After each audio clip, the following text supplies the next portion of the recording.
It's also on top. It's on top of the thing, so they know. It is again for the Overwatch Minute with Greg Dietz.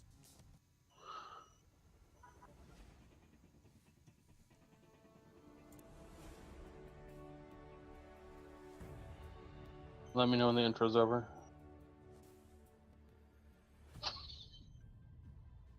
I can't see it, so.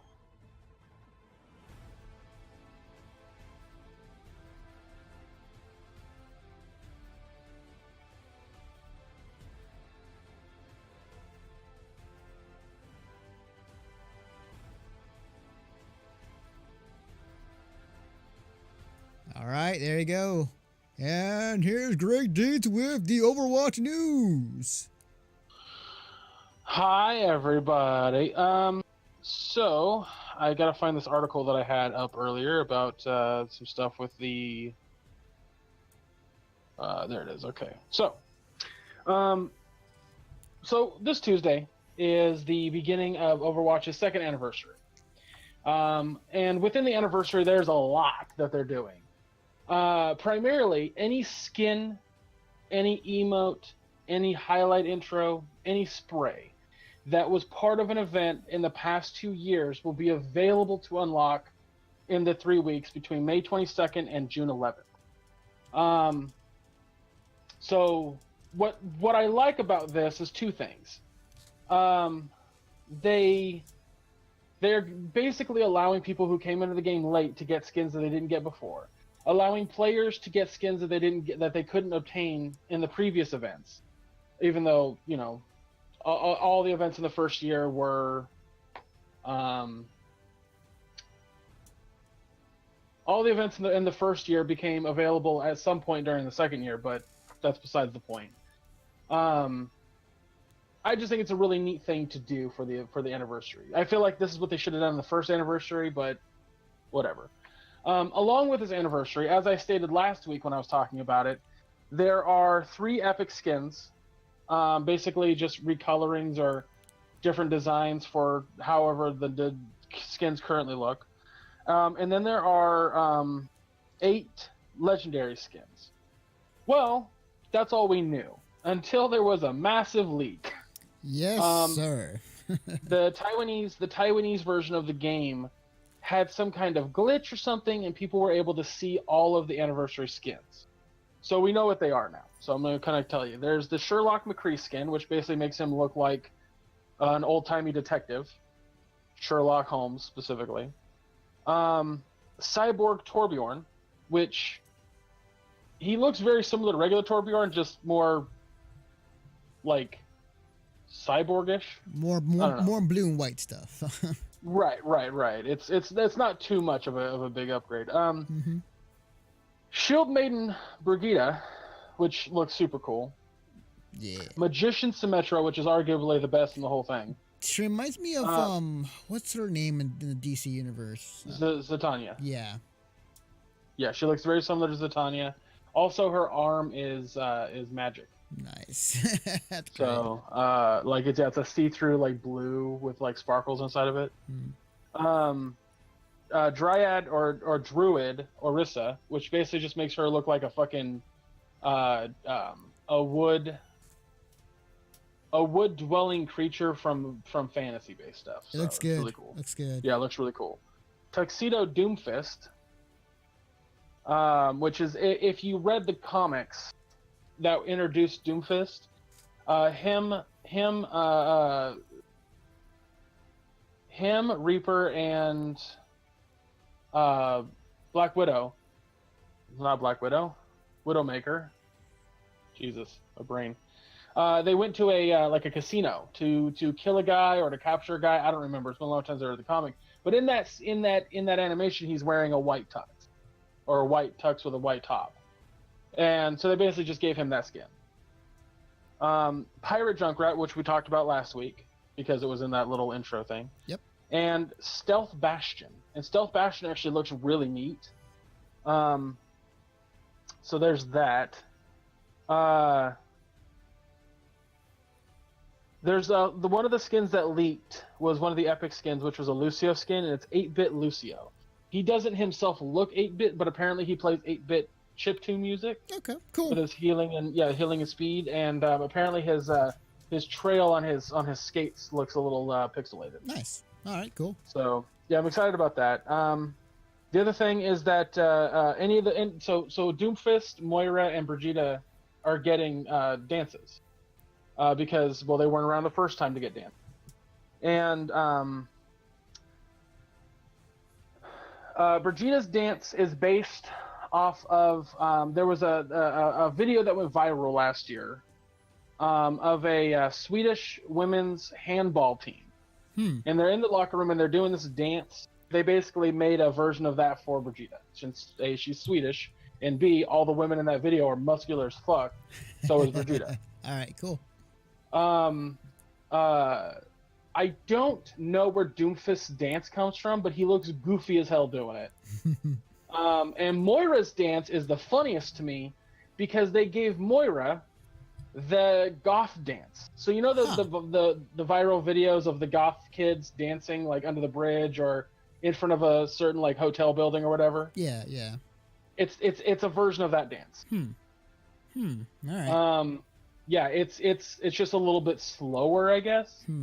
But I thought that was hilarious to give Moira. Okay. The other thing that they're doing with this event is that on rotation, I think I talked about this last week, every event that was available to be played, so Lucio Ball, May Snowball Offensive, Yeti Hunt, Junkrat's Revenge, or Junkenstein's Revenge, Retribution, and Uprising, like all those events, game types are going to be on a daily rotation. So right now in the arcade area, there's a spot that has a daily rotation slot, and that game type changes literally every day. Well, that's going to be the case with this event. Every single day, it's going to be a different one, which is really neat. Cool. There's a new map coming out with this event called Petra. Petra takes place in you know that spot in Jordan that has like it's a cliffside with like what looks like a really well maintained outside entrance with like giant fucking Greek pillars and whatnot. Yeah. It's in Indiana Jones and the Last Crusade. That is the place that they're in. I don't know the lore based on why this map exists. We'll know eventually. But this map, which I think is playing somewhere around here, is a deathmatch only map. So very much like the chateau for Widowmaker, it's very much like that. It's strictly deathmatch. Here's the other kicker: there's going to be a season, a competitive season for deathmatch. Deathmatch has been a very popular game type since it debuted. So they're just going to full on do a competitive season of that, and that'll last the 3 weeks of the anniversary event. So, as I said, there are 50 items, including skins and dances and all that kind of stuff.